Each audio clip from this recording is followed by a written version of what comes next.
My name is Tom Raftery. I'm with SAP. In these days when we're now finding ourselves working from home, I thought I'd put together a few tips on how to look better with your webcam. First is, don't use your webcam with a strong light source behind you. It's never good. It's a bad lighting situation. You want to have the light facing you if at all possible. Okay, now we've got rid of the strong background light.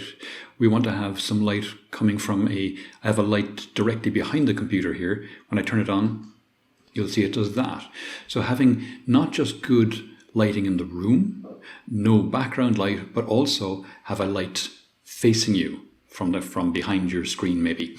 I have a LED light behind my screen facing me, lighting my face, which gives a lot better appearance. The next thing we want to sort out is the background. We have a bit of a distracting background, so I'm going to change that now. Okay, so what I've done now is I put a green screen behind me. This doesn't look great as it is, but it's very handy because with various types of software, you can, like in the movies, change the green screen to something like this.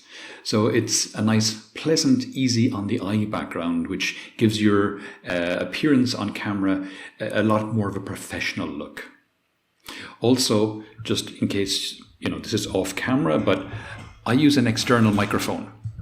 It's a Rode Podcaster microphone with a wind guard here. So that also gives the audio a far better quality. So in summary, no strong background light sources, good lighting in the room, preferably with a light shining in your face. Also have the camera at eye level. I forgot to mention that. Have the camera at eye level. That's quite important too. I didn't have it at the start. So compare the start of the video to now when it's at face level. And the background and the audio. So keep those things in mind and you should have a far better webcam experience. Stay healthy, stay safe, stay home. Thank you.